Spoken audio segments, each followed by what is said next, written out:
Hello everybody and welcome to Nisai Education's Trust webinar supporting dual and multiple exceptional or twice exceptional students and looking at how we can support those students reach their true potential. This is something that's really close to, I think, all of our hearts as we move into a period when we understand more what's happening for our pupils, and we're also seeing students and pupils who are grasping and dealing with more complexity and things which are getting in the way of them being able to truly reach their potential. Now, I have here in front of us something which kind of provoked my thinking around this. It dates back probably about 5 or 6 years, and each of the pupils that you see in the picture there were in what in the UK we call alternative provision. They had been put out of mainstream school for various reasons, usually to do with their behaviour, but that the teams that were working with them were really conscious that these were super bright kids. There was a lot going on for them, but they were very, very intelligent. And so what the cluster of schools decided to do was to develop a post-16 provision specifically for them. And the problem was, or the problem is, that only 4% of children who go through alternative provision here in the UK get to university. That's not just as in one simple journey, as in school, college, university, but in the whole of their lives. So what this group of schools did, these AP schools did, was to put a sixth form together and to put them through the International Baccalaureate. And 80% of those children, 80% of those young people went on to university. The difference is stark. The difference is absolutely stark, because what this was telling us was that these young people had all those talents, but everything was getting in the way. So this webinar I'm so excited to be presenting this on behalf of Nisai Education Trust, because this webinar is about raising our awareness, raising our thinking around these children that are multiply exceptional, that have something in the way, but have so much to give and have so much potential. Now, as we can see from the Ofsted report at the bottom, Ofsted recognised this too. On completion of their programmes, a high proportion of students apply for and gain firm offers from universities and then move on to their degree. What's a real tragedy is that school's no longer open. We've done loads of learning, there's loads more to do. I hope that this webinar will start that process for many of us. And for those of us that are already on that journey, will help us along a little bit further. We're really lucky to be joined by 3 fantastic practitioners, Rebecca Howell, who joins us having done a whole load of research and developing materials, particularly for this cohort. And she's joining us from where she was as the head of the DME Trust. Also with Sarah Johnson, who's the head of PRUSAP, the Pupil Referral Unit, and a AP school professional body representing the leaders and giving a real perspective from that satellite view. And then we'll be joined by Lisa Alberti, who brings a perspective of a practitioner working with incredibly talented dancers, singers, creative artists, and really making those children's dreams come true. I hope you enjoy this. There's a big space at the end, about half an hour, when we'll be able to talk over some of the issues that come out of these presentations for you, that come out of the webinar. Please just type them into the chat and we'll collate them and we'll come back to you. We're very, very clear that we want to address some of these things. Right, if that's okay with everybody, thank you for being here. I'm just going to put you over now to Rebecca, who will give us some idea of the current state of thinking, the materials that we've got, what has been developed, and how we might move our thinking forward. Thank you. Thanks, Rebecca. Thank you. So I'll just share my screen.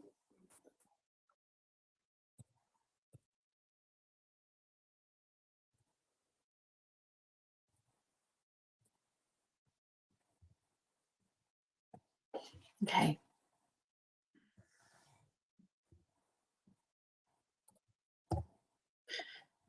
Okay, so yes, I was working for Potential Plus UK, which is a national charity that supports children with what we call high learning potential, those children that are gifted. I'm getting some feedback here. Is that, are other people getting that as well, or is it just me? I think you should be okay now, Rebecca. Okay, thank you. As part of that role, I was seconded to be director of the DME Trust. And the DME Trust is a collaboration between Potential Plus UK and the National Association for Special Educational Needs in the UK. And we're working together to create a website and to do some work in this area. So I'm going to come back to that in a minute because I've got some more information about that. But first of all, I wanted to start off with a definition about who we're talking about. And this definition is from a book by Diane Montgomery, and I've got the reference for you later, where she says that dual or multiple exceptionality is the term used to describe those who are intellectually very able or gifted, or who have a talent, a special gift in a performance or skill area, and in addition to this, have a special educational need or disability, and that can be diagnosed or undiagnosed. And here are some references for a few publications, one of which is very recent, and that's one that was done by the DME Trust, and it's at this link here, which I'll put in the chat for you, so you should be able to click through from there, hopefully. There was also a previous report done by Nisai, the dual or multiple exceptionality, the current state of play. And that book that I referred to earlier by Diane Montgomery is called Teaching Gifted Children with Special Educational Needs. And there's also a recent book being published by Denise Yates and Adam Bodison, the School Handbook for Dual or Multiple Exceptionality as well. There's a couple of references for you. And as I mentioned, the collaboration that we've been doing is called the DME Trust, and the website for that is now launched, and you can see it here at dmetrust.org. And there are lots of resources. It collects all the resources together that exist in the UK for supporting dual or multiple exceptional children and learners. And particularly under the resources for schools, you'll find quite a lot of good information, including the reports that were mentioned by Paul at the beginning, and this is a picture of them here. So we work together with Nisai and PRUSAP to produce these two documents, which are meant for alternative provision settings, but would also be useful in any school setting. And these are the identification of learners with DME and supporting your learner with dual or multiple exceptionality. Those are available on the DME Trust website, but they're also available in other locations as well. So when we're talking about dual or multiple exceptionality, this I feel helps to illustrate it quite well. So dual or multiple exceptionality is also called twice exceptionality in other parts of the world. So it might be called that where you're dialing in from at the moment. So this model of twice exceptionality that was put forward by Ronks-Lipavia in 2015, I think illustrates quite well that what we're talking about. So it's the gifted area and those that have disability or dual special educational needs, and it's where those two things cross over. So in one person having something on both sides of that. And what that means is that those learners tend to have quite severe asynchronous development. So asynchronous development is when there are large differences in areas of development within the same person.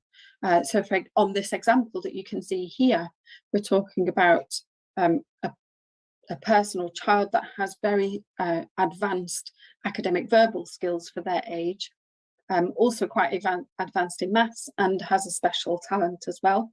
But these are quite different to the usual development for their chronological age. And the gap between that causes some issues. But then if they have a special educational need as well, then it might be that some of their areas of development are behind their chronological age, or something that they're going to struggle with as they go through life. So in this situation, we've got emotional skills that are quite low, which means that they probably struggle with emotional regulation. and it might be some motor skills might be behind, which would affect their handwriting. And so it isn't that they have a consistently high performance academically in the classroom, and it would probably be a lot more inconsistent. And then so they would be able to perform sometimes, but not at others. And then they might also have some other struggles and frustrations because of the level of difference between different areas of development. And so that can be quite complex. This is from the kinds of assessments that we do at Potential Plus UK, which just illustrates how even on, looking at the kind of cognitive assessments that we're doing, that there's big variations in the levels of achievement, with some being exceptionally high, like on this one, reading achievement being right at the top of the scale, and then some things like memory skills and executive functioning being really low and even below average for their age. And obviously that's a big difference between those areas. So Brodie and Mills said that dual and multiple exceptional young children could be considered the most misunderstood of all exceptionalities, and it's because of this massive difference between areas of development that happens. So often people can see that they have very advanced skills in some areas, and so think that all of their areas of development are going to be similarly mature for their age, when in fact that's not what happens. And so there can be big expectations on them, and then they're not able to meet those expectations. And this shows some common characteristics of dual or multiple exceptional children, where they've got some, these are just example ones, but they're the common ones where they've got advanced vocabulary for their age, good ideas and opinions, high levels of creativity, very curious and imaginative, a wide range of interests which may not be related to academic subjects, penetrating insight into complex issues, may have specific talents or consuming interests, and sophisticated senses of humour. But on the other hand, they may have sort of poor social skills, they may have high sensitivity to criticism and feedback, lack organisational and study skills. And there may be a big discrepancy between their verbal skills and then their performance areas. And they may have poor academic performance in one or more areas, depending on what their special educational need is. They may have difficulty with written expression, they may have a stubborn or opinionated demeanour, and they may have high impulsivity. So it's on those two sides of, kind of a very complex picture. When we're looking at identifying DME, we tend to look for some characteristics in each of these 4 areas. So these are just example ones here, but we do have a checklist that has, kind of different things in all of each of these 4 areas. And so on intellectual strengths, it might be something like a specific expertise or extensive vocabulary or abstract thinking. And then on the academic difficulties, it could be that their struggles with handwriting, that their performances is inconsistent, like I mentioned before, or that they're inattentive at times. And so therefore miss important information. And then emotional indicators might be that there are unrealistic expectations and a fear of failure. And we do have very high proportions of children who have DME who suffer with unhealthy levels of perfectionism. And then low self-esteem. And then on the behaviour side, it might be that they're disruptive in class, like Paul was talking about. Many of them do end up outside the mainstream system because of that. They may be often off task, or they may behave impulsively. And again, there are other behaviour factors that could be within that. And so some of the barriers that DME learners face, I've mentioned a couple of them already, but the most common of them include that their strengths tend to conceal the learning difficulties, which makes it difficult to identify SEND in the first place. So identifying their difficulties can be really complex, and it can often lead to a later diagnosis, so that they're not getting the support when they're younger and need it most.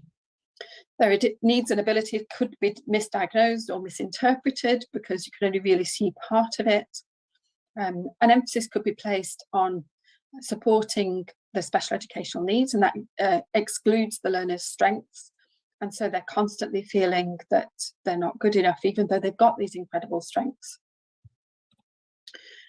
It might be that typical measures that support the special educational needs or disabilities are not successful for a learner who also has this high learning potential. And I know that I've worked for quite a while with an occupational therapist, and together we've actually developed a different approach for children who are dual or multiple exceptional, which includes things like no repetition, which an occupational therapist would normally do, and doing extra long sessions, double length sessions, because they're able to pay attention for that long as things aren't repeated, and therefore can go through a programme much quicker than a typical child. Traditional support for high ability learners is not suitable because it's reliant upon basic skills, and so therefore it might be that if they're given, you know, their high learning potential side of things is recognised and they're given access to more challenges, that actually that doesn't take into account their special educational needs, and so therefore they are not able to succeed with that. And then despite having a diagnosed learning difficulty, learners may achieve average or above, so might not qualify for additional support, such as in the UK or in England through an EHCP. So they might not actually qualify for that support, or be told that they don't qualify, because actually when people do go through the system, then they do tend to be granted it in the end, even though they might have a little bit of a fight to get there. So when it comes to supporting learners with dual or multiple exceptionality, the general principle is a set strengths-based approach with consistent support and challenge for the learner to feel validated and motivated, and then able to thrive and fulfill their potential. And it's that working with their strengths and their interests that is the most important thing to consider. And I know that's something that you'll probably be hearing about when Lisa talks later. And in fact, there was a Department for Education, or at that time it was the Department for Children, Schools and Families, produced a guidance on dual and multiple exceptionality back in 2008. And in that, this is a quote from them, which says, "It's not possible to meet all the needs of pupils with dual and multiple exceptionality without addressing their academic strengths and creating opportunities for them to express their abilities." And we subscribe wholeheartedly to that. So core support principles are around teaching to students' abilities rather than disabilities, because this increases self-concept, because feeling successful does actually increase self-esteem, and that's actually the only way that self-esteem can be increased. So their strengths, using their strengths and their interests, are the keys to success. They will thrive on intellectual challenges, and when they are in their areas of interest and ability, and that means that they'll be able to overcome some of the challenges that they have, and they'll be more motivated to stay and work through tricky challenges, and they'll have much more persistence. And I'm sure that's something that other people will be able to reflect back when they've worked with children like this. Tasks that engage multiple senses and offer opportunities for hands-on learning tend to be pretty successful, because it means that they're able to express themselves and be able to choose to use methods of outcome that are appropriate for them. And so we talk about a framework for dual or multiple exceptional support, and it goes into much more detail about this in the documents that I referred to. But just as an overview, these 5 areas are the areas that we need to be looking to support them in. So the first of all is nurturing that high learning potential. So the things that they're good at and are interested in, we need to give them challenges in those areas. But at the same time, we need to be supporting their cognitive style, because it might be that they have some particular styles of learning that they need to be able to access. So for example, a dyslexic child might struggle with reading written information, but be able to access that same information if it's presented visually for them. And there are other examples of that as well in the materials. And then encouraging academic achievement is just to say we don't need to forget about the things that they're not so good at. We do need to support that, but we need to support that in a way that's right for them, at the right pace for them, and so that they can see progress in it and how it relates to their achievement. And then the last two areas are fostering interpersonal relationships. So it's really important that they have an environment where behaviour is responded to positively by those around them, where there is flexibility in the environment so that they can, we can look at what accommodations are right for them. Where in an environment where they have good peer relationships, there isn't any bullying going on, and where they've got good support from their parents or family as well. And then the last one is around intrapersonal understanding, and that's to say that it's really important for dual and multiple exceptional children to be able to understand themselves. And so having conversations with them about themselves and how they learn so that they can understand themselves will also promote their achievement, but it's also really essential for their well-being and mental health that they understand a little bit about their own profile and how they can learn best, so that they can use that for the future. So just a little bit more about that positive climate, just to say it's important that we talk to the children respectfully as you would an adult, that we celebrate achievements, that we demonstrate that we accept them who they are and we're not constantly trying to change them, and that we provide accommodations for their differences so that they can access challenges, and we can talk through the difficulties that they have so that they can start to understand more about themselves. And then we can allow safe spaces and teach calming techniques for when they're struggling with emotional regulation. And that's everything from me. Hiya, I'm just now also swapping my screen. So hopefully you'll be able to see it now. Fantastic. Firstly, I'd like to say thank you for inviting me to talk today on behalf of PRUSAC. PRUSAC is a national organisation based in the UK that aims to represent pupil referral units and alternative provision. These are alternative schools where children might attend if they've been excluded from school. I'm just wondering, has someone else got feedback as well? I can hear it, Sarah, but it seems to have disappeared now. Okay, hopefully so. So alternative provisions and pupil referral units are alternative schools where children might attend if they've been excluded from school or have medical conditions that make it difficult to attend. Many of these medical conditions are mental health needs, such as anxiety and depression.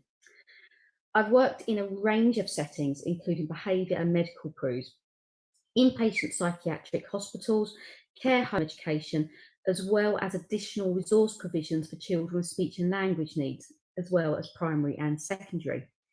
Many of the children that I've worked with and supported would be described now as those with dual or multiple exceptionality. And just to say, you're more than welcome to contact me after this, and my details are on screen as well. Rebecca has obviously spoken in exceptional detail about what it means for children with dual or multiple exceptionality. And these are learners that are high achieving, but also have barriers to learning or additional challenges. You can imagine it being the child that can be described as having a spiky educational profile. They might have real talents and skills in other areas, but really struggle in others. For example, I can talk to you about the child that is selectively mute and wouldn't say a word to me, but would draw the most amazing anime, or the child that had significant mental health issues, but was able to teach himself Russian in a few weeks.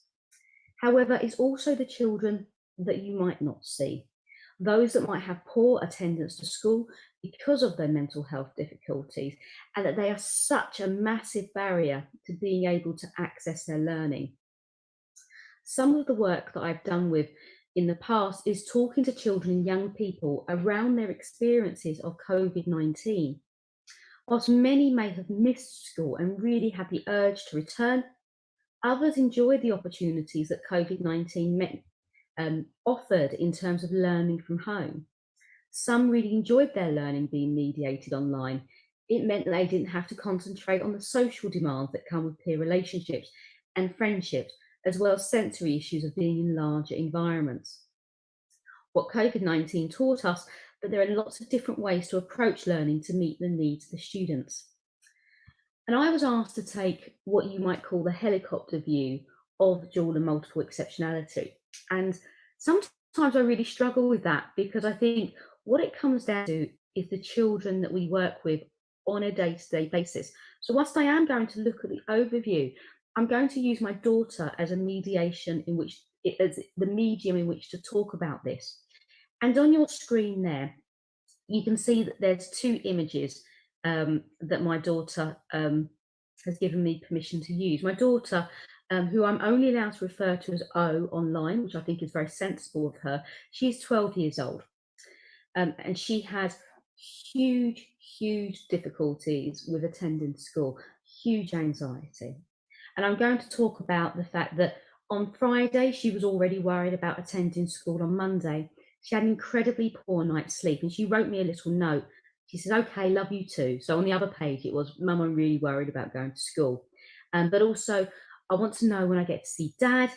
He had COVID-19, and I want to know what books to bring to school. It will be in the morning when you read this." But you can see on the other page that there's a lot of Japanese script there, kanji, I believe it's called. So Monday was a few days away, but something was playing on her mind. I was autistic and has generalized anxiety disorder. On Thursday, so the day before she wrote this, she told me that she decided to start to learn Japanese. And that has been her focus, very clear focus, as you can see from her Japanese writing. So she wrote me that note on the Saturday. So Thursday, Friday, Saturday, she's already decided to start writing in Japanese. And she says, "I like learning, but I don't want to go to school." So I want you to think about that in terms of what does that mean in terms of learning and education. The other thing is, on Saturday, on her way to her photography course, something else that she really enjoys and she's very talented with, she sent me this picture of her finger. She had forgotten her fidget toy, and so in response, she picks her fingers until they bleed. She then went off to her photography course and showed me some of the pictures that she'd taken. So this is her eye for detail as well. It's only been a few days, and we can already see the range of different experiences O has had. And those moments of that dual and multiple exceptionality, what we might see, you have the real anxiety and the real worry and attendance to school, while simultaneously masking by things that she's pretty good at, learning languages and taking photographs. So I want us to not just to think about my daughter O, although she's incredibly important and I'm happy to talk about her forever, but looking at that bigger approach, those things around policy and process. So in thinking about that kind of alternative provision cohort that might be accessing alternative provision, how do we support those children, and how do we find out underneath all that anxiety that I kind of demonstrated there about, or aggression as well, because we know that anxiety isn't always about that internalization, but sometimes the behaviors can be externalized, and those might be some of the behaviors that you might see that lead to exclusions. So those behaviors such as violence and aggression towards others, difficulty engaging with the sensory impact around them, and so on. So how do we encourage those children to be part of the learning community? So the first aspect is around identification. So really understanding who these children are, where they are, and what they represent. So again, I often think we forget about these children that are really quiet, that might not say much within the class. They might be the children that are too anxious to attend at all. So those children might be identified as having mental health needs, for example, but that might be seen as the priority and not actually seeing the other things about actually they have a lot of learning potential, and how do we kind of identify that and support those children? So how do we make sure that children like Bo, for example, have the option to learn Japanese, and she's also learning Latin, and she's also learning French? How do we make sure we encourage and encapsulate that? So the first aspect is around identifying, knowing those cohorts. And if I said to you that we still don't know how many children who are persistently absent from school, the reasons for that persistent absence, is it because they are not being supported within the school environment? Is it because they have medical needs that's preventing access, and so on? How do we really kind of drill down and identify those children? And in England, it looks to be about 72,000 that are routinely absent from school. And this is a significant cohort of children, but we still don't know exactly. And then from that perspective, then how do we support those children? How do we open up opportunities for them to really engage in the world around them? And I think often we have a very fixed approach to how schooling should be done. So the kind of the rigid, 8:30, 8:45 till 3:30 in class, teacher-led, that might be really supportive for a majority of students, perhaps. But actually what COVID-19 has taught us is that there's lots of different ways that we can meet children's needs. There's telepresent solutions, there's virtual learning environments, there's synchronous teaching, where children might not find that they are so have so many social demands on them, for example, and asynchronous teaching as well. But also in supporting those children, thinking about the reasonable adjustments, the amendments, how do we make sure that we have clear pathways to support their future needs? Now, for some children in England, for example, it might be through an educational healthcare plan, but also as they move into college settings and so on. And we had Paul opening up and speaking about the International Baccalaureate, for example. How do we make sure that children, exceptionality is supported within the university setting? And there's been conversations recently on the kind of England education stage about saying that if children don't get certain grades in English and maths, then we won't support them for university. Well, what does that mean for those children with dual and multiple exceptionality? Actually, that's really worrying, because we know that many, many children might have, as I described, those spiky profiles. And we have to make sure that we meet all children's needs, not those that fit within a specific type of box. But we also need to have a balance beyond those exam criteria and beyond thinking about those financial implications. So if, for example, one child's journey might be around increasing their options in terms of, A levels might not take 2 years, but they might take 3 years, then I believe that's something that should be incorporated, and having that modular approach to also balance the needs of children's mental health difficulties. Or perhaps children might have physical health needs. That means actually, in order to develop their skills in one area, we have to look at a creative way of them accessing the curriculum. For example, you might have children with chronic fatigue syndrome that actually might be amazing fashion designers, but they also need to be able to access their curriculum outside of routines that we may be used to. It's also important to recognise those student-led outcomes. And I know that we often foster a very kind of teacher-led support, but how do we make sure that children can be in charge of their own learning? So I'm going to go back to this image. No teacher has taught O to write in Japanese, and I believe it is understandable as well from somebody online has kind of translated it for me. And I think it's very basic vocabulary. Let's not pretend otherwise. It was only a couple of days of knowledge. But no teacher has taught O how to do this. It's about it being personal-led. And how do we make sure that those student-led outcomes are an underpinning consideration? It's very challenging. There also needs to be that sense about that nuance and that flexibility of approach.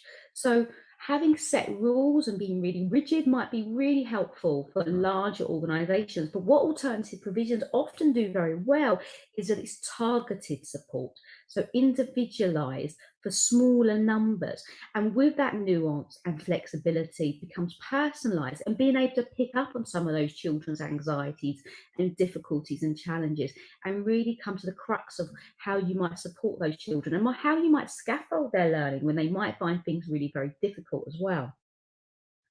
The other aspect around aspirations for the future around these cohorts of children is recognising their diversity. So really understanding that actually they have a range of needs, and just because they might not have been successful for whatever reason in mainstream school, that actually that doesn't mean they can't be successful elsewhere. And how do we provide those range of opportunities through our curriculum arrangements, our curriculum delivery, our relationships with teachers, and so on. And as part of that, and hopefully you've noticed with how I kind of framed this conversation, is that I'm really keen to understand about what do students think directly. And that's because I'm a strong believer that children are the experts in their own experiences. And as adults, we might often talk for them. And I've talked for my daughter, who is not selectively mute, but she might take 2 or 3 hours to talk to somebody new, for example, that I often talk on behalf of her. I really want to make sure that we hear what children are saying directly about their experiences. And a survey that I've had permission to share for today is what can schools do to support mental well-being? And you're welcome to share that with the children and young people that you work with. And you can see that some of these issues about how safe do you feel at school and what do you enjoy at school, and trying to pick at what children themselves think helps their mental well-being. And the idea is I'm going to present those findings, and you're welcome to attend. It's a free resource about gathering that information. And what I'm already finding is that those children who perhaps are very well attaining or even don't attend school at all often talk about not feeling happy at school and not feeling safe. So how can we mediate and change those experiences for children to change the picture for them? So you are welcome to do that survey, or the children are welcome to do that survey. Younger children might need support with that. Older children might be fairly confident in doing it independently. But the more information we get from a range of different countries, the more information I can therefore impart back. And again, I just want to kind of lead back on this idea of thinking about the children directly and thinking about that anxiety and those constant kind of emotional changes around, I'm really scared about going to school, but I really want to engage with my learning, but I'm really, really scared. But also I have many talents that I wish to offer. So for that moment, I now get to pass on, which I'm delighted to do. And I get to mute myself as well.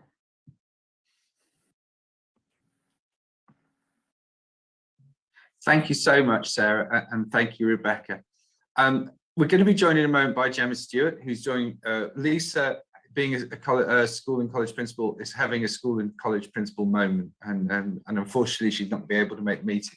But Gemma Stewart from Pink, which used to be Project Inc.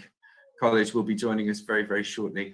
A couple of things that are starting to come through already in the questions box, which we can start to consider. The first one is this importance about the self-esteem question, okay, and how we know there's an issue and the complexity around social skills, social engagement, and DME. So, okay, so I think there'll be some more conversations about that later on, and also how can we sort of make a differentiation between the fear of failure, which is common across all of our children, and all of us adults as well. It's something that we learn to live with. It's part of our inner resilience that we gather, but that actually, how can we see that within the context of a child who is dual exceptional, and how might that, if you like, compound the issues? I think, Rebecca, there's some really interesting stuff around that. And there's another question coming through about what is it that DME young people, our students, really,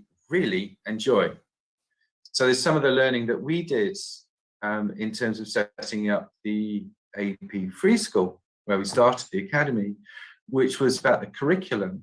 And instead of following an A-level curriculum, what we said in that space was that we would follow the International Baccalaureate, which seemed a very brave and a foolish thing at the time. It actually made a lot of sense, because for our DME children coming out of alternative provision, that broader-based academic curriculum made a lot more sense than focusing down into 3 or 4 subjects.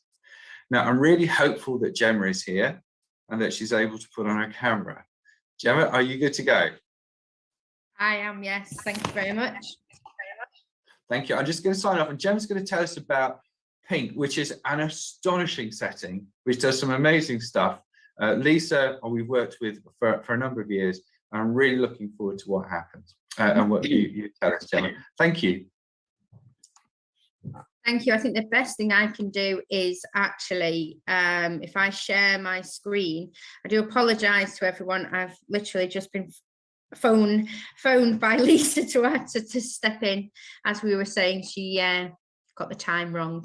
So I am just going to share my screen to show our website and what we do at Pink. So at Pink, we have neurodiverse students across a broad spectrum. Our students have, a lot of the time, they've either not been in school for the whole of their secondary careers, or they potentially have been in and out of education, but it's never really worked for them. So we have a offer for them. We have a post-16 and a pre-16. We usually get them in year 11, and we can let them study sometimes like A-level art against things where they've not been able to achieve their level 4 in English and maths. So we work with them that they can do their maths and English entry levels while studying a much higher level of qualification, something that obviously other mainstream colleges don't do. We are based within museums, which also allows them obviously to have that the interaction with the public, which they often, a lot of the time, start off with, they're quite nervous, but then obviously with the interactions with the public, they get that kind of sense of the world's there and it's not as scary as first thought. If I show you our here, this one is from Manchester Museum. So we're in Manchester Museum. Then at the moment it isn't open through COVID, but we have a lot of our students studying the, sorry, it's saying that my feed hasn't, my connection's lost. I'm hoping you can still see me. Yeah, so there is one student in particular that is actually at our Halifax, but is based in our Halifax museum. It's at the Dean Clough, and she has severe Tourette's. Absolutely, it's I have worked in lots of different settings, and I've never met anybody as severe as her. She even has internal tics. She was out of education. She couldn't do anything. She can't function in a typical classroom setting due to various reasons, and her tics would get worse in certain situations. Her artwork is just phenomenal, and we're allowing her also to study her maths and English, which she wasn't able to do because it was in a neurotypical environment that it was being that she was being asked to partake in. We also have students who are completely non-verbal, and they have a flair for art. So we're also trying to get this taking away the barriers to normal education and helping them with their flair for the arts. As you can see, some of our we do digital art, and we also do the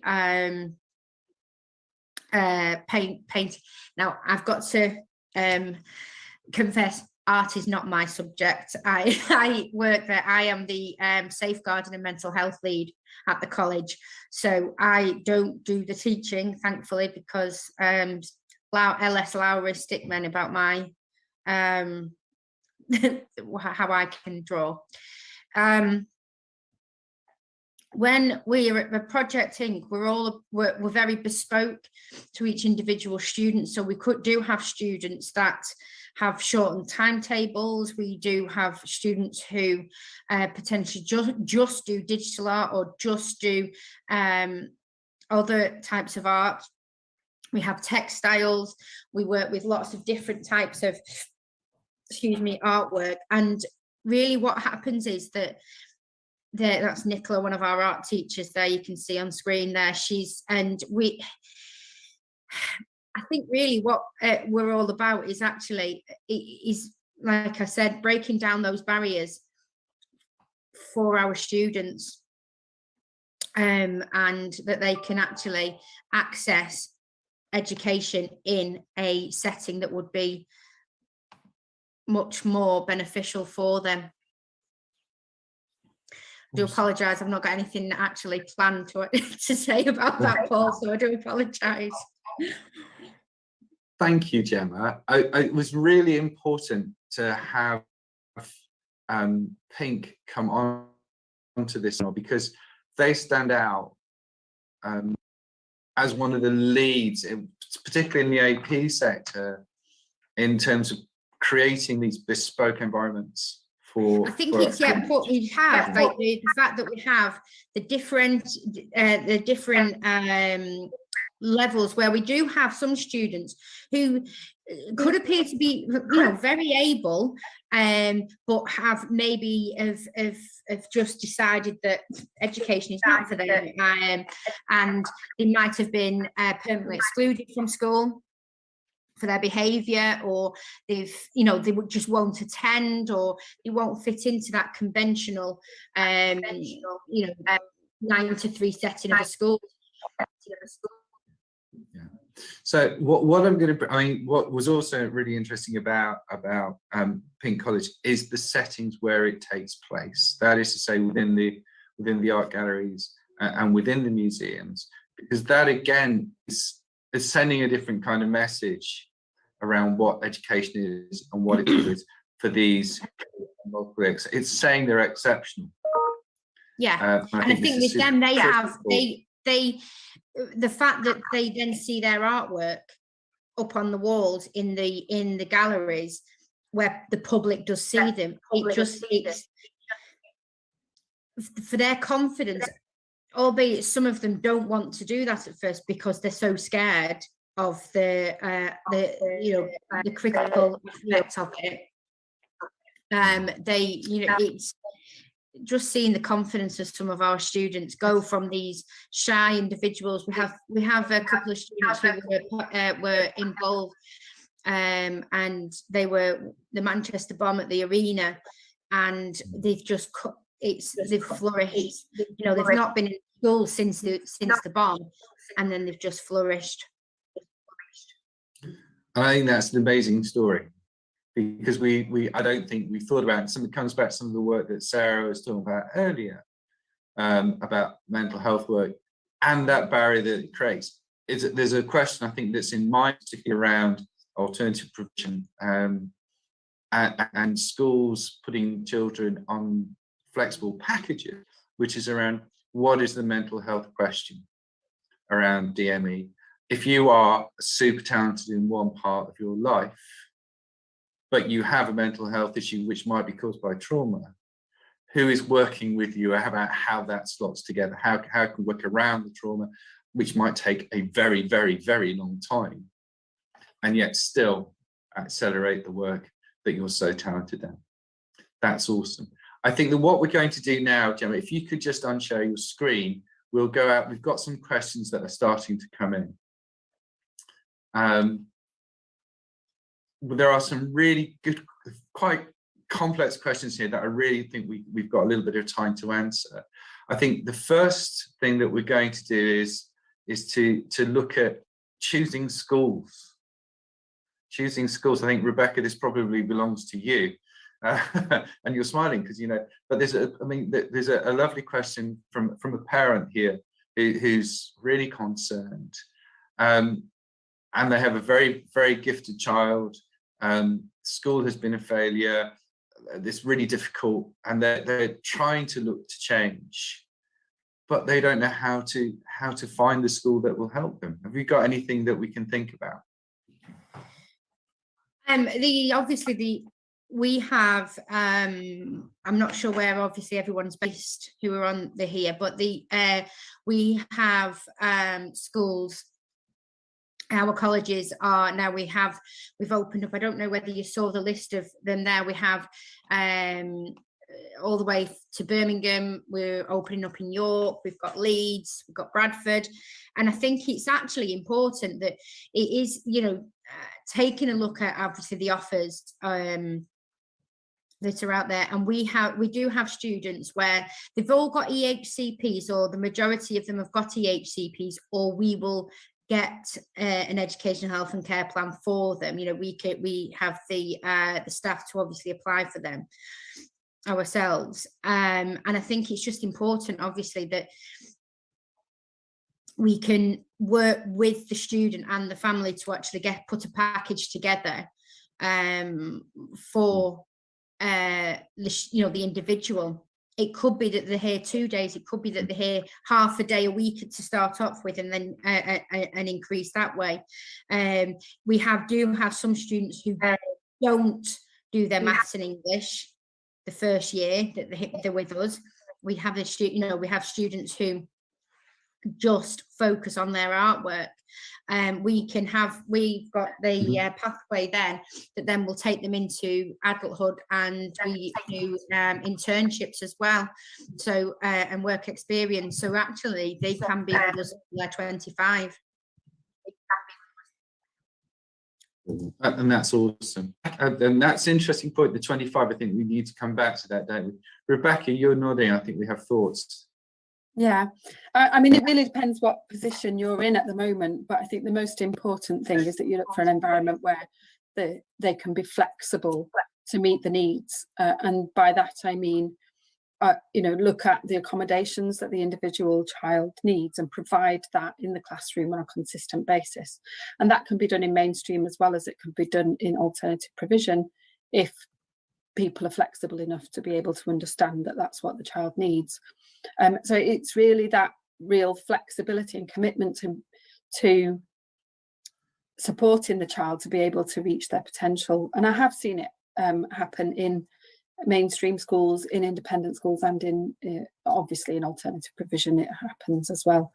But if you cannot find a mainstream school that will do that, then it might be time to think outside the box a little bit and think at what sort of combination of education can you get for your child. And that might include some sort of flexi schooling, some online provision, some home education, or some sort of alternative provision, a bit like Gemma's or the ones that Sarah was talking about earlier.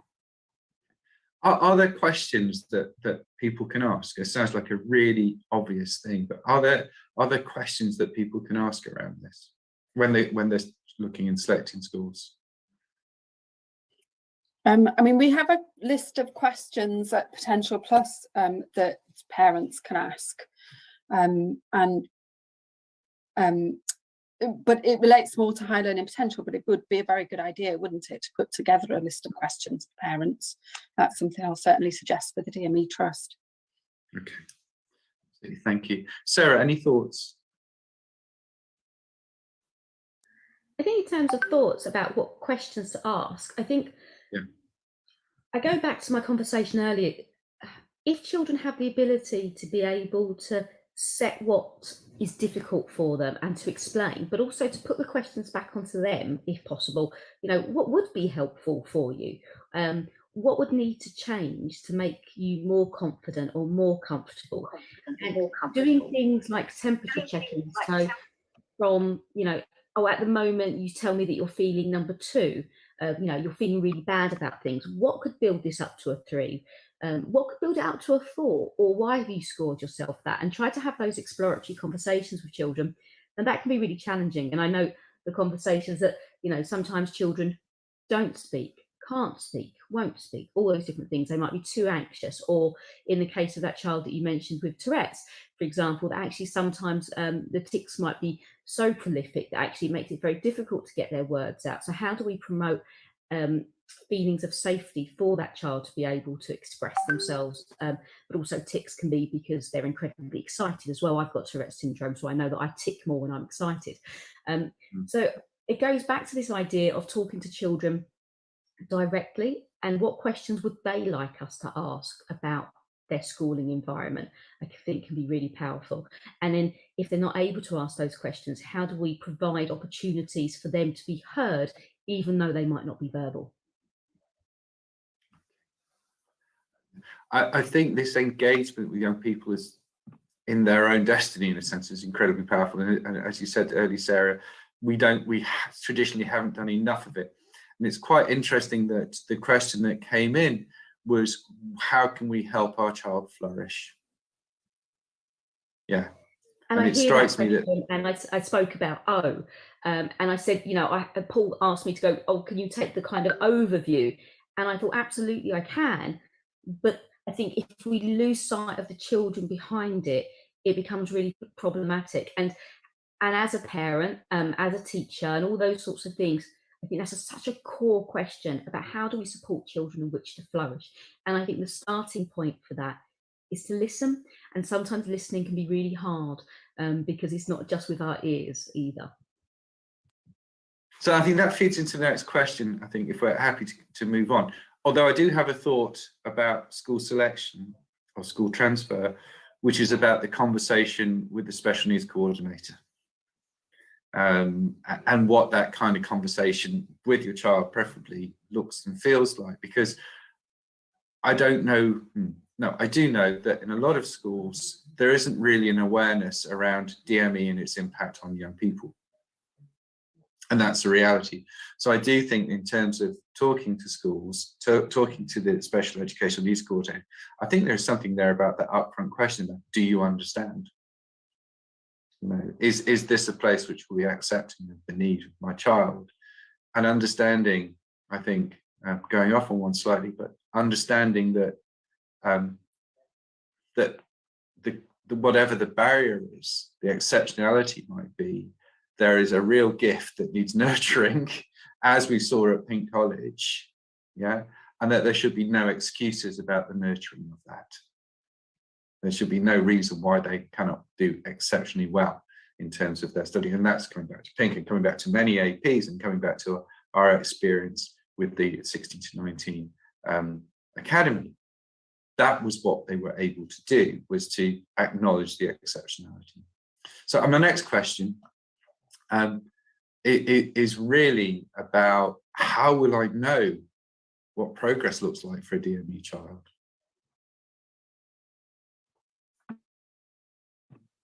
And I think that's quite a complex issue. I just wonder, Rebecca, whether you've got thoughts around how we might be, monitoring or evaluating what progress looks like for them. Well, in the materials that we put together, there was some really specific advice around setting SMART targets for dual and multiple exceptional children. And really thinking about, in those 5 areas that I set out, about what provision they've got, then relating that to SMART targets so that you can actually see the progress that's being made. So that's part of the answer. And I think what's important, what you want to see progress in your children, is in their well-being first and foremost. And so that they are, if their well-being is improving, then obviously that's a marker that the provision is right for them. Because it may be that up until this time they've had considerable frustrations with school, and then when they're starting to get the right provision in place, then they're feeling a lot happier. And if the right provision is in place, then they will be making progress as well. They will be flourishing and thriving, and all of those words that we've already talked about. That will be happening. In terms of academic progress, it's trickier, because in some areas where they've got considerable strengths, then you would expect to see some quite rapid progress when provision is right. But in other areas where they may struggle more, then it might be that their progress is slower. So it really depends on you know, kind of what their individual profile is as to how much progress they'll be making in different areas. And is there an I suppose there's also an acceptance in there that that profile will be very, very spiky by the very nature. So, you know, slang shorthand, but in some areas there'll be exceptional progress because there has to be, and in other areas there just won't be, and that's part of the profile. Yeah, that's right.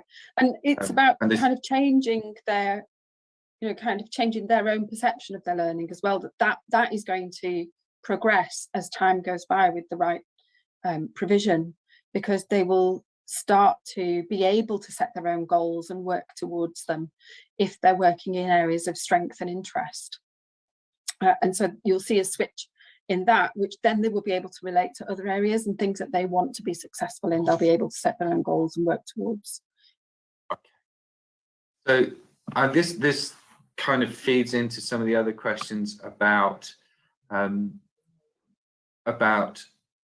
teaching and supporting a DME child, and what we should expect from an education setting that's got that absolutely cracked. So, I mean, you talked about the materials and some of the key points, but what would you be expecting to see, Rebecca, in someone that's doing this really, really well? Hang on, I'm just no, it's your. I mean, it's entirely. That was a really rotten question at one level. So I think first and foremost, I would expect to see that the school and members of staff in the school wanting to understand your child and their profile. And I think that's the most important thing, is that they really want to understand your child on an individual level. Because once you've got that understanding in place, then it makes sense to provide what, you know, the kind of the flexibility that they need and the accommodations that they need, and to work with their strengths. So I think that is the most important thing. Then after that, I would expect to see that the child is able to access learning that is challenging them in their areas of strength and need, and that there are no barriers to that in terms of particular styles of outcome. Like, for example, if the child struggles with handwriting, not insisting that the outcome of that learning is a written piece, that instead they may be able to do it on a laptop if that works for them, or, you know, flexibility around how they present things. It might be a PowerPoint, it might be that they do a podcast, or that it's presented in a different way, so that doesn't become a barrier to them accessing that challenge or being able to demonstrate their learning. And so there would be lots of things that you could do in order to do that challenge, you know, kind of using higher order thinking skills, setting projects, things like that. Those would be the kinds of things that I would expect to see in terms of the actual teaching.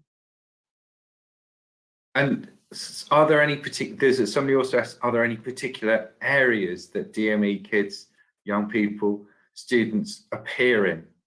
Are there areas and things that they particularly like doing? I know it sounds quite a general question, but I'm certainly thinking about the Bright and Quirky website over in the States, which actually looks at this and has that brilliant focus around Minecraft and art and all that. Is this the area that we're looking at? Yeah, I mean, you're going to have DME children across, you know, with strengths across the wide spectrum of things that you can actually envisage. We do find a lot in the science and maths arena.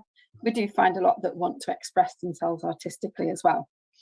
But yeah, I mean, it would be across everything. And, you know, thinking about my own son, who's now 23 at the moment, he's doing a robotics degree, is really, really strong in maths. He's also interested in world politics, and he's got an art website as well. You know, kind of, he's got very wide-ranging interests just in the one person. And so, you know, once they get that love of learning, then they will probably apply that to, you know, kind of just things that they're interested in. Sarah, you were nodding, and do you want to add in there at all? I was just nodding really enthusiastically. Apologise if there's lots of noise underneath me. I've got a baby on my lap as well. So I think it can go children might kind of show different skills in lots of different areas, and I think it's the skill of someone to be able to kind of find what that might be good at. And again, that spiky profile, and it could be anywhere, couldn't it? So again, working with a child with cerebral palsy, and the fact that she's amazing at maths, but then I spoke about who's amazing at languages, and either, you know, it's very, very broad. And my daughter completely agrees with me, so I'm going to mute myself for a moment and let someone else talk.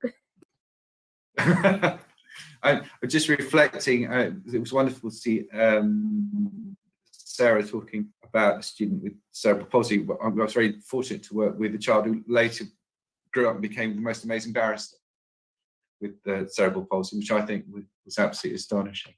And it was astonishing, and it shouldn't feel that that is astonishing. It should be accepted. And I think that's part of the issue that we have around DME. So I'm just checking through to see if we've got any further questions that are coming through at the moment. Did you say there's one around perfectionism, Paul? Okay. Yes. Okay. Do you want to pick that one up? Yeah, I'm happy to pick that up. I mean, was it just a general query around, you know, kind of what that looks like and why that happens? Yes, absolutely. Yes. Okay. Yeah, so I mean, it tends to happen with dual and multiple exceptional children because they've got these kind of advanced abilities, which often includes advanced reasoning abilities. And so they're often able sort of to see what excellent looks like and be able to kind of be ahead of the curves in terms of thinking.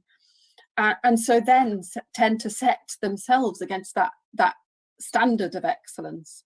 And then because of the challenges that they have, sometimes fail to reach that. So it's kind of like, you know, the line between striving for that excellence and then feeling deflated because they've not been able to reach those levels, which for them might actually be unrealistic. And so it tends to be that, you know, kind of they've got this often abstract concept that they're able to do, which means that they can kind of predict how things should be. And it's almost a function of that asynchronous development that I was talking about earlier. And they might set standards that are for adults because they can see what really good looks like from an adult perspective or a much older perspective, because they have that level of reasoning that's more advanced than their age.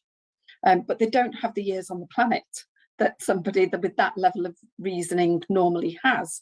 And so that means that they, you know, kind of might misinterpret situations or, you know, like I said, set themselves standards that they will struggle to be able to meet.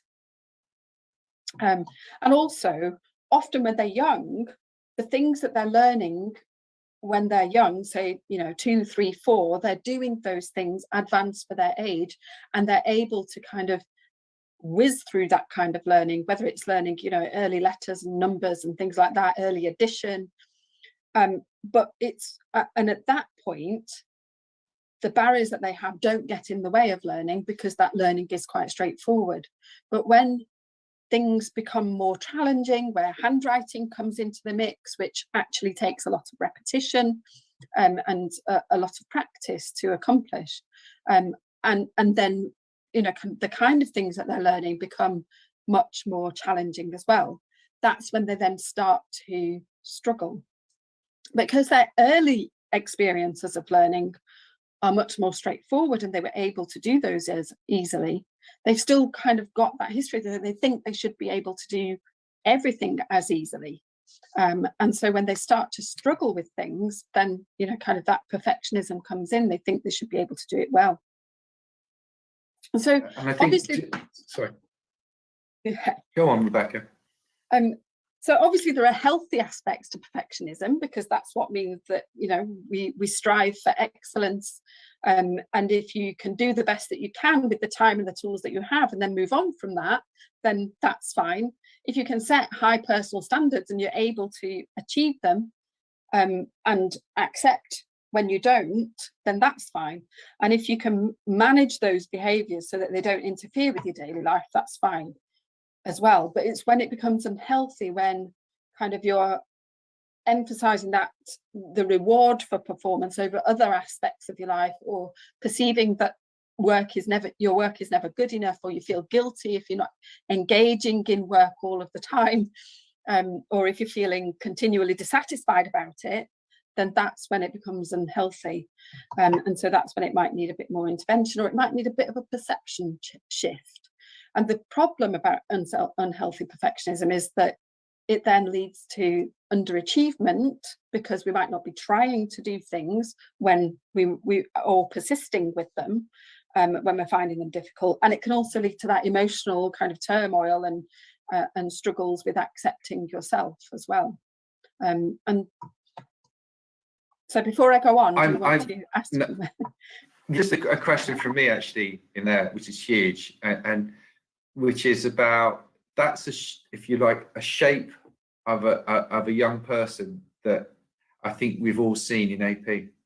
We see that somebody who we know verbally is very bright, or who shows all that, but when we get to that point, the pain goes away, the book goes away, the sheer frustration. Yeah. And that feels to me like a very, very familiar shape for a young person. So I guess what you're doing in AP is you're trying to move them from that it's never going to be good enough, so why should I bother kind of scenario, to I'm really glad that I took the challenge because I learned something about myself and I learned something new. And that's a real shift in perspective that's needed in lots of people, in lots of circumstances. But when that's your default response, then obviously that is going to affect achievement. Perfect. Thank you so much. I'm just going to see whether we've got any further questions coming through. Apologies, got to check that through. I wonder if I just can add something about the children with cerebral palsy, for example. And I'm just thinking about the fact that technology has moved on, that we're now more able to hear their voice through things like eye gaze technology and so on, which can give opportunities. So I think that's something worth considering as well, is that actually those children we might not have had a deeper understanding about previously. Absolutely. And also we've been looking at some of the more refined assistive technologies around dyslexia, dyscalculia, which are coming through, which are now linking into Google searching, creating documents, which means that some of those barriers around, if you like, pen working on paper and even on keyboards are starting to disappear. So I think there's also something for us all to think about, the technologies that we should be employing, because that will break the barrier down in all settings. Go on, Rebecca. For some children who are neurodivergent, then sometimes it's a lot of the problem is around communication and communicating expectations. So, for example, if we're asking a child to do a piece of written work, for example, then we might tell vaguely, kind of what we want them to do. And most children will make an assumption about what that means. They will assume, most children will assume that you've asked me to write this paragraph about this topic. I understand what you're asking me, so I'm going to write that. And then when I give it back to you, it might be marked and you might ask me to redo it. But some neurodivergent children won't make all of those same assumptions. And so they will do what they think that they've fulfilled what they've been asked to do. When they hand that back in, and then the teacher comes back to them and says, well, actually, you should have included this, this, and this. And please, can you write it again? At that point, then they're very confused, because they're like, well, you didn't tell me that's what I needed to do. And I'm frustrated now because I thought I'd ticked that box and done that piece of work. Why are you now asking me to do it again? So one of the adjustments that could be made for children like that is just that we set out very specifically what we're asking them to do and what the process will be afterwards, so that they know that when they hand it in, there will be a revision, and then that can kind of factor into their mindset as they're doing it. And so that's something that sometimes is quite hidden, and that, teachers might not understand what's going on there, and is quite easily missed. And then the frustration of the child comes out, and it seems to come out of the blue. So that communication adjustment is one of the kinds of adjustments that could be made. Okay. Sarah, anything to add? No is a fine answer. Yeah. My brain was thinking. No, I don't think so. I think that what I'm picking out through here, which I think is important, is this well-being, the well-being strand. There are three things: the context of the learning, and the understanding of the adults, and also of their peers. But I think we see that as a major issue. And then this piece about emotional well-being is absolutely critical. And I'm just reflecting back, Sarah, to where we sort of at the start of the process. We know that there are more young people around the world out of school at the moment than ever before, post-pandemic. And we know that 10%, we're 10% down on attendance in the UK, and the same everywhere. We know that there's these high levels of anxiety, stress, and worry. And that's going to be exacerbating some of the things actually that we've been talking about today, which I know is the point of what you're saying, Sarah. What I'm really, I think, what I'm interested in, or even more interested in, is, as somebody's just put on the questions there, is how do we unpack if you've got somebody who has a social emotional problem, which is causing the DME, then it becomes more difficult if they're not given the context to work in appropriately, and then there's more coming in. Yeah, how can we possibly try to untangle that for them?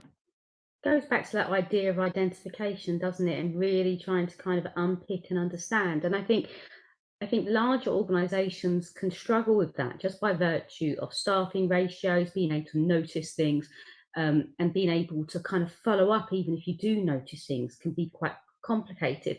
But also, we might find that some of those children with social, emotional, mental health needs might not be appearing so much in the school environment because they're anxious. They might have kind of emotionally based school refusal as well. So to unpick it, I think it's really about that professional curiosity around that as well, really trying to kind of zone in and find out more what's happening. And that can also be about stripping out our assumptions about why a child might be behaving in a certain way. So I think sometimes we can assume it is one thing without being really clear that there might be a whole range of different layers of things occurring underneath. And I've just had a question come in, which I think is super apposite. We were talking earlier about some of the books and resources that are available. There's a question here about can we create sessions, or should there be sessions that are accessible for a deaf DME child? And absolutely, that we're not, we need to make some of these sessions more. We should make some of these sessions more accessible. But Rebecca, have you got any experience, particularly in that area, about with deaf DME children? It's not something I personally have experience with, and it's not something that I've had to accommodate for. But I would be interested to hear, kind of from that person, what the kinds of accommodations are that you could make for a deaf DME child. I think, therefore, what we'll try and do with that particular question is we'll go back and we'll capture the emails and start that conversation offline. And we should do some of these sessions definitely with regard to those that specific barrier to that young person. How they can make how they are able to operate effectively and really reach their potential. Okay, that is where we are around our questions. And just waiting to see if anything else is coming through, and I think we've managed to get most of them. Yeah, we're fine. There were a number of resources that were referenced. A great book around parenting and DME children, and the resources that the three organisations have put together. The links to all of those will go out with the notes for this meeting, for this webinar. So everybody will have accessibility to that. We'll make sure that everybody who's logged on will be able to get those. So there's the AP DME materials that the team here put together, and also the DME parenting book, which I think is absolutely critical. It's a great resource, and that should be able to get hold of. This is going to become a more critical issue as we go through the next 12 months, 24 months, particularly around social, emotional, mental health issues. And some of our brightest, I mean, I always refer to Canada, where in Toronto, 70,000 out of 70,000 kids, whatever, 12% or so just did not go back to school and chose to do online learning. And they were probably some of the brightest academically of the cohort. They just found it easier and better. Okay, they made those choices.